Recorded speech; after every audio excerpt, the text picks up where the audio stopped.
Bonjour à tous et bienvenue sur Airspeed, une chaîne où vous retrouverez des histoires, des guides et d'autres projets sur les sports mécaniques et plus particulièrement sur la NASCAR.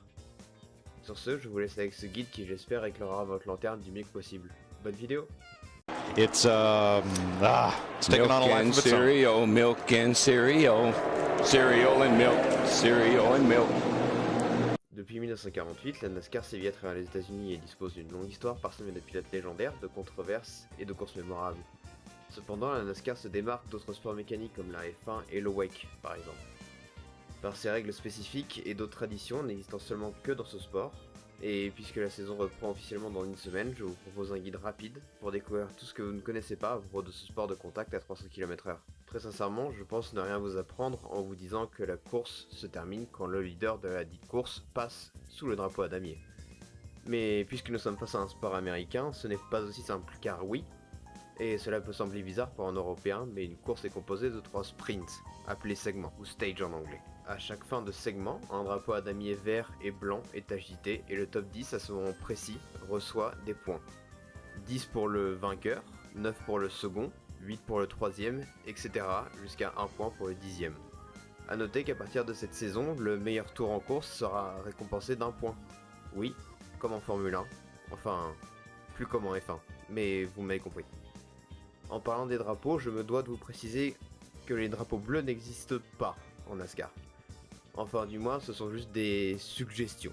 Si un pilote risque de perdre un tour face au leader, il a le droit de bloquer ce dernier aussi longtemps qu'il le souhaite. Quant au reste des drapeaux, ces derniers restent identiques aux compétitions européennes. Drapeaux jaune, rouge et vert, par exemple, ont la même signification. Cependant, en NASCAR, le drapeau blanc représente le dernier tour, du segment ou de la course. Là où dans les championnats FIA, ce dernier représente une voiture lente en piste.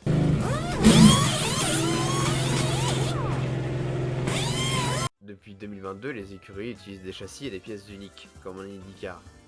Ces dernières achètent leurs pièces à des fournisseurs. Par exemple, le châssis est fourni par Dallara, tout comme en IndyCar. Les carrosseries ne sont plus faites de tôle et de métal comme ce fut le cas pendant 73 ans, puisqu'elles sont désormais faites de matériaux composites. Tout cela fait que l'écart entre les écuries n'a jamais été autant réduit, tout comme les dépenses des écuries d'ailleurs. Cela ne vous rappelle rien ? De plus, la construction de ces autos se rapproche de plus en plus de celle des GT3 que l'on connaît bien en Europe, et encore plus de celle des V8 Supercars. Tous ces changements au niveau mécanique encouragent beaucoup de pilotes actuels et de vétérans à s'essayer à la NASCAR, comme Jenson Button et Kamui Kobayashi pour ne citer que.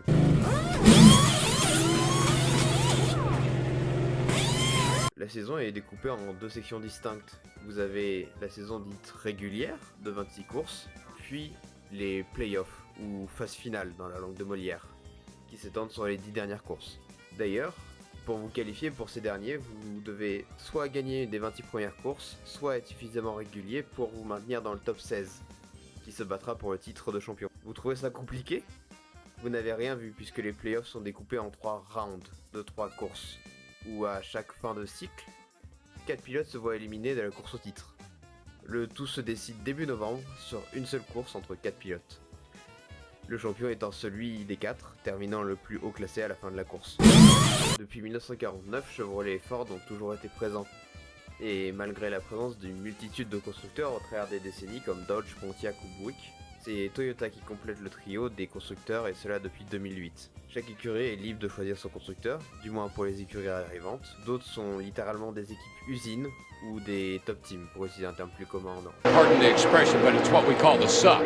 You're getting the suck from the cars in front of you and it's sucking you up and increasing your speed.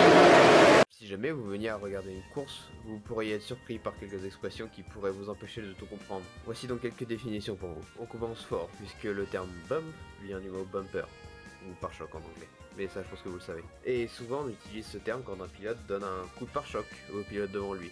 En France, on appelle ça une poussette. Cependant, on utilise aussi le terme de bump quand on parle de bump draft. Et là, je crois que je vais devoir vous expliquer ce qu'est le draft.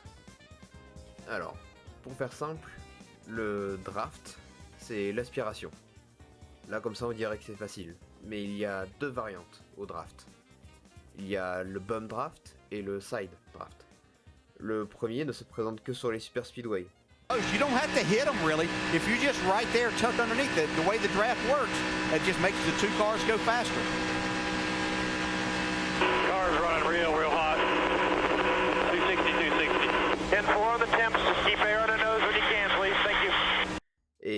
consiste à pousser, littéralement, ou aérodynamiquement, le pilote devant soi.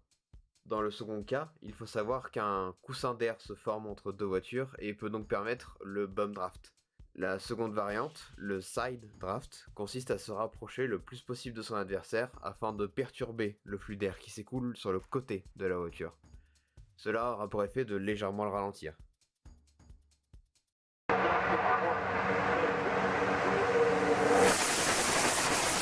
Suivant les semaines, le cirque ambulant de la NASCAR se rend sur des short tracks, des speedways, des super speedways ou encore des road courses. Les short tracks sont des circuits faisant moins de 1 mile, soit 1,6 km. Les speedways sont des circuits faisant plus d'1 mile, à l'exception de 2 d'entre eux. Pour le reste, ils font quasiment tous 1,5 miles, soit 2,4 km.